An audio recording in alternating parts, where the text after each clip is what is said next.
I'm Dan Weaver, Head of Innovation for Equifax and leading the Equifax Open Banking Programme. And I'm joined today by Steve Baker. Hi everyone, Steve Baker, Head of Open Banking Analytics at Equifax. And we're talking today about what we see as some exciting new developments in open banking, in particular how we view the future of credit scoring will involve bank account information and lead to better lender and consumer outcomes. So on with the show. So first of all, where is open banking being used today? And through ourselves and our partner AccountScore, we're working with over 100 clients currently, but the predominant use case that is live in market is affordability. And what do we mean by that? It's helping lenders with their regulatory obligations around responsible lending, and in particular, income verification, income estimation, and estimating expenditure. And we're seeing open banking is providing organisations with benefits that include just the improved granularity from viewing bank statements. We're seeing increased income verification rates and looking at using income verification from bank account information in combination with existing turnover-based methods of income verification. We're seeing that some organisations are benefiting, increasing their verification rates by 10 to 20% from using bank account information on top of those methods. And we're also seeing... And Dan, sorry, just jumping in there, I just wanted to highlight some of the benefits. The granularity of the data is what really allows us to leverage the open banking data. And whilst you said it's 10 to 20% increment on the verification, it's up to 50% of the people that actually fail traditional income verification methods that we're able to verify. And then that's it, also seeing benefits in terms of use in this COVID-19 period.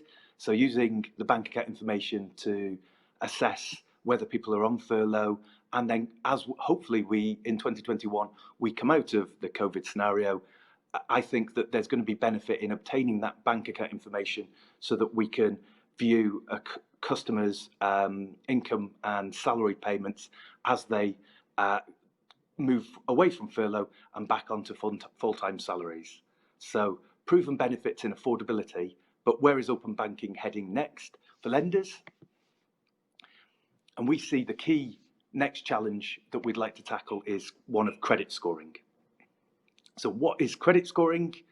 Quick definition on screen, but hopefully we're all familiar with credit scores. We have them ourselves. It's a statistic analysis performed by lenders to assess a person's creditworthiness.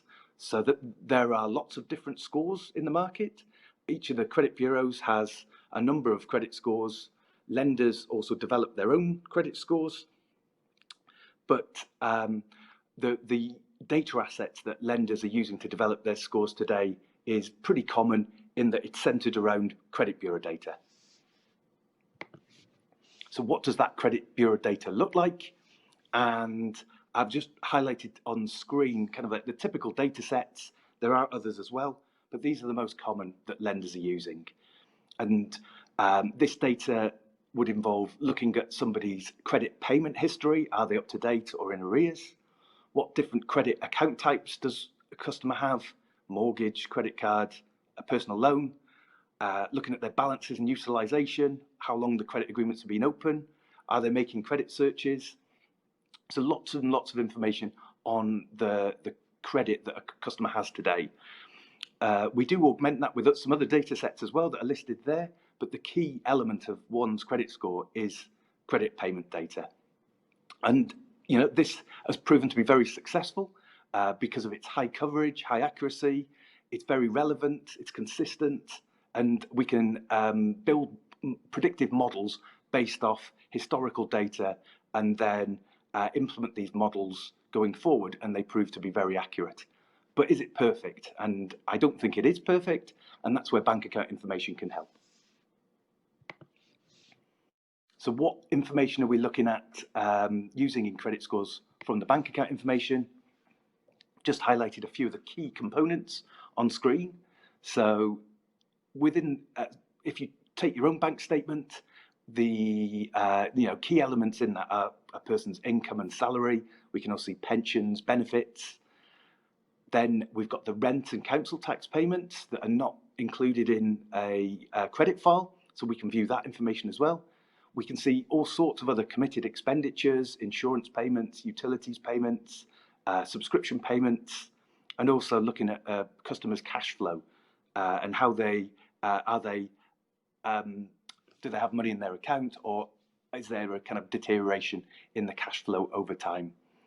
There's also some other elements like the credit repayments and overdraft usage, which kind of are also observed within the credit information, but most of the information we're seeing in the bank account is actually new to a credit bureau, and so basically that's separate to what we're seeing today currently.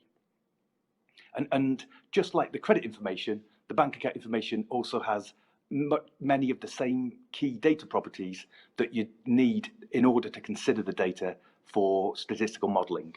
So it's got a high coverage because most consumers have a bank account. It's accurate. It comes straight from the bank's online banking platforms. It's complete in terms of an income and expenditure. You can aggregate multiple accounts. You could also, if you want, pull in credit card information. So it contains many of the same features that mean it's very useful for statistical modelling. So then if we look at a particular subset of customers, thin file customers, how are we combining these two data assets together? And a thin file customer is typically one that doesn't have very many or any at all credit accounts. And so you can see on screen a kind of example of this is that you don't have the credit payment history, the credit account types, the balances and utilization in which to make a creditworthiness assessment. So there's very little information on the credit bureau in which to credit score this customer. So I think it doesn't take a genius to work out in these cases, if you add bank account information to this person's data, that you're creating a more holistic data set from which to credit score this customer. And at Equifax, we've done exactly this. We've taken our existing Equifax credit score, we've then added in bank account information and created what we've called the 360 score that combines both credit and bank account information data items. And we've seen real large benefits in doing this, and a plus 20% improvement in the predictive power of this credit score on this thin file segment from combining these data assets. And why do we think that's important? We think because having more accurate and more inclusive credit scores will lead to better lending decisions, which will benefit both the lender itself and also the end consumer as well. And Dan, just to interject again, sorry, I just want to highlight that we actually do improve the predictive power across the whole population, not just the thin file population. So whilst we maximise performance for thin files, actually for everyone that gets a traditional credit score, we can improve the power by over 10% if you combine traditional data and open banking data. So very quickly moving on as well. So we think bank account information also has other properties that mean it's particularly useful. So just on screen, we're having a look at the factors. Why do we think consumers miss credit repayments? And assuming it's not fraud and that the consumer wants to make a payment, what we're trying to highlight on screen here is that there's a difference between correlation and causation.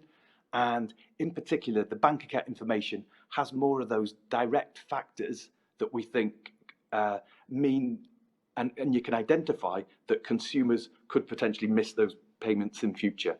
So things like an income shock, deteriorating cash flow, change in personal circumstances, and lack of financial resilience. You can see that in the bank account information, and that could be a direct reason why a consumer might miss a credit payment. Whereas if you compare on the other side, things that are correlated with credit performance, things like being on the electoral roll and length of being on the electoral roll, the number of credit accounts, that we would say is, whilst correlated with future credit performance, being on the electoral roll or not doesn't have a direct influence on whether the customer will make a credit repayment or not.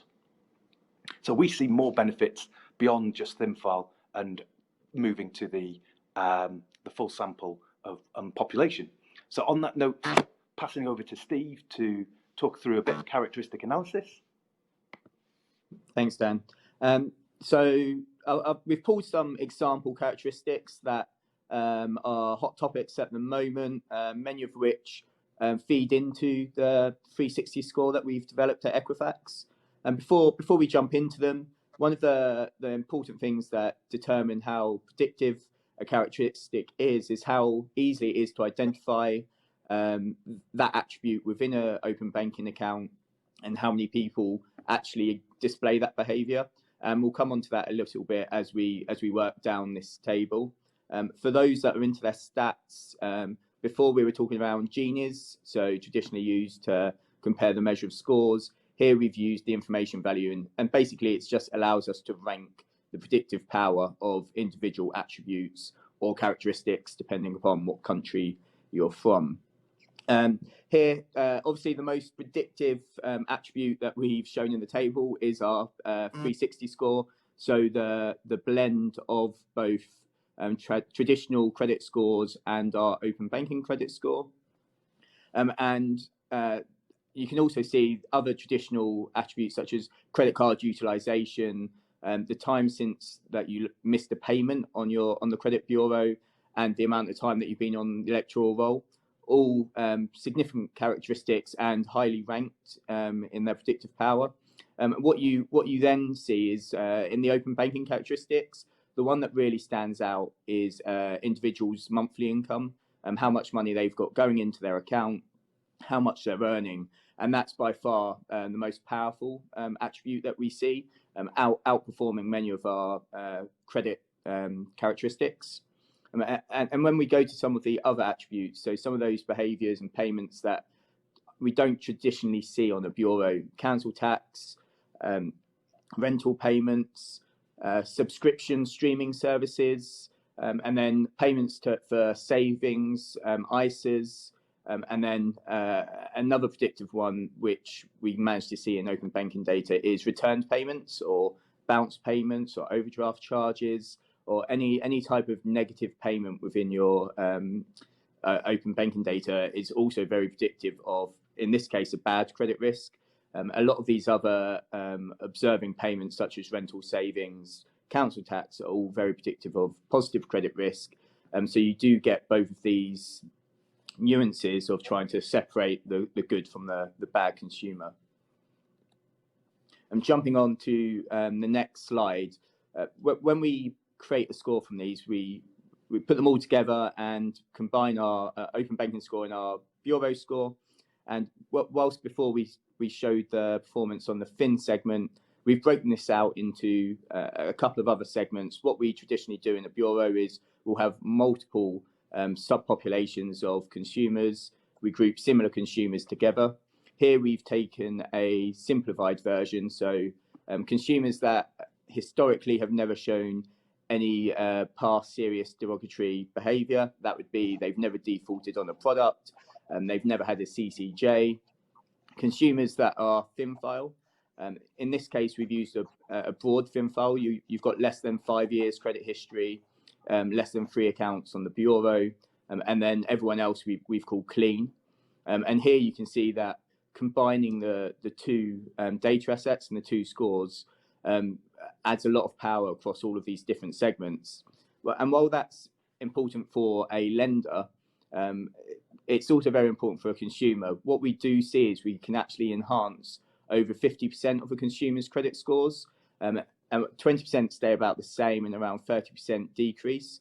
But for those 50% that have an improvement in the score, that can lead to them getting better offers and better rates on the products that they're applying for. I'm going to move on to the final slide and pass back over to Dan for a little bit of a wrap up. And thanks for that, Dan. So that's it. Just to wrap up, that this is it. We believe the future of credit scoring is combining both traditional credit data and bank account information. We're live in market with a couple of products, the Financial Health Index and the 360 score. And so Very happy to talk to organisations about how to implement solutions such as this and gain the benefit from using bank account information for credit risk. Thank you very much.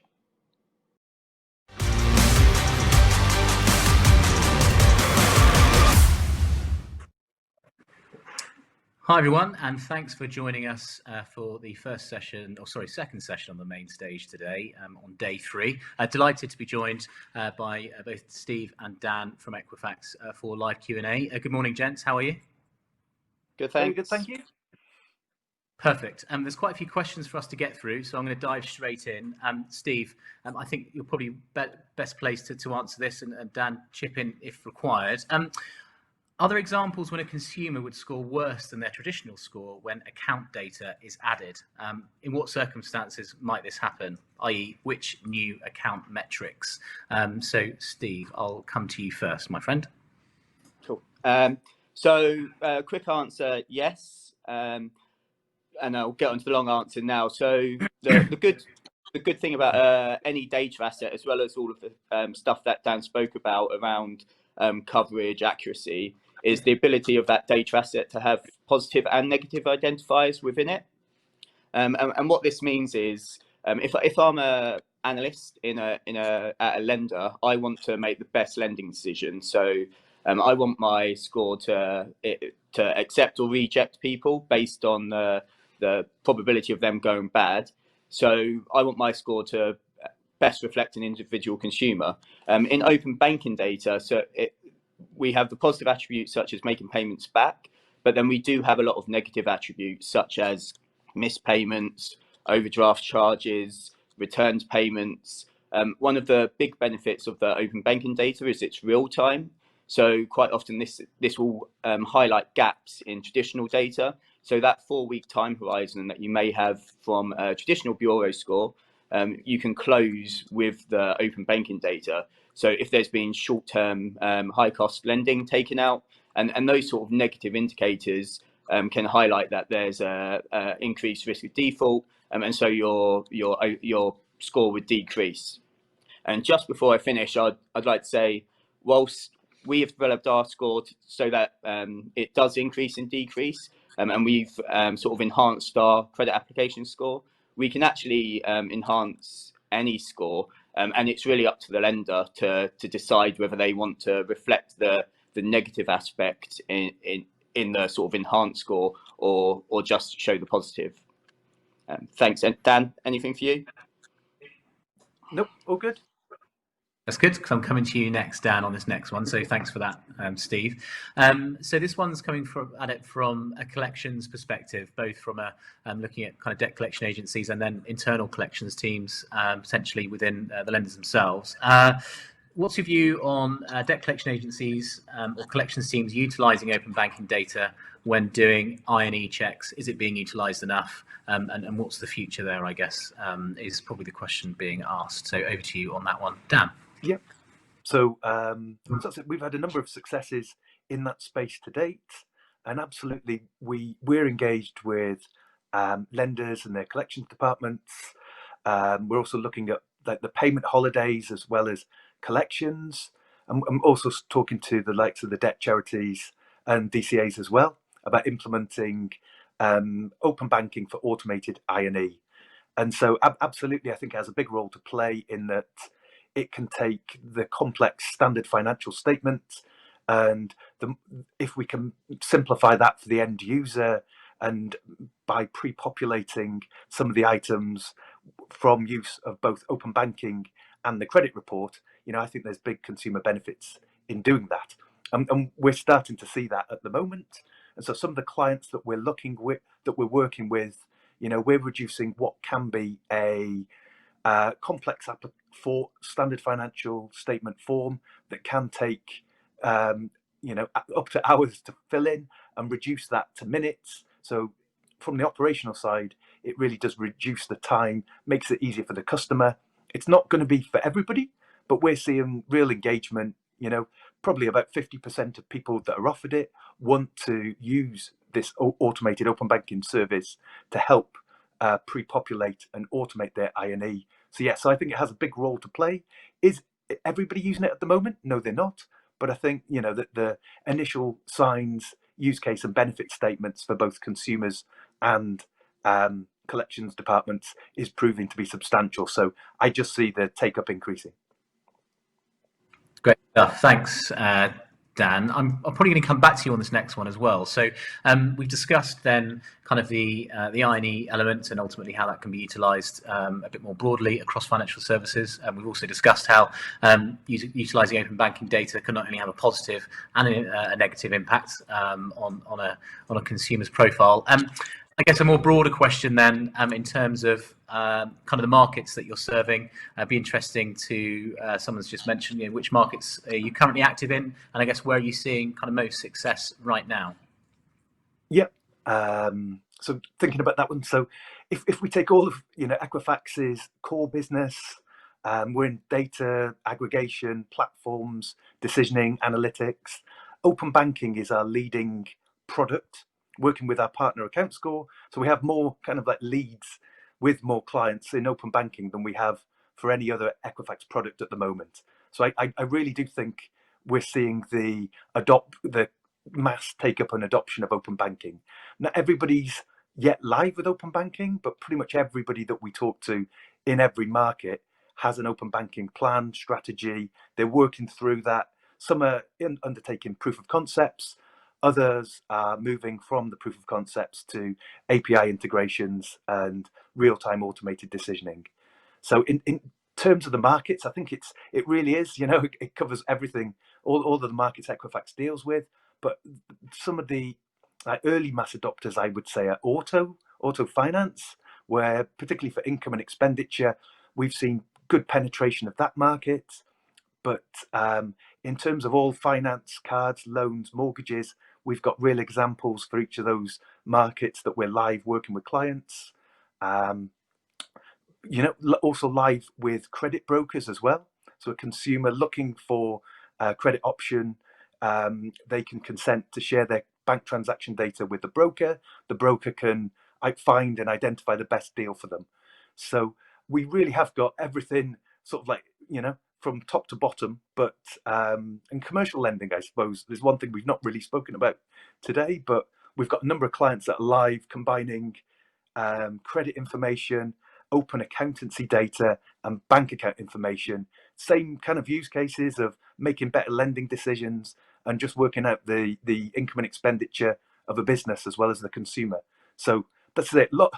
Really is lots.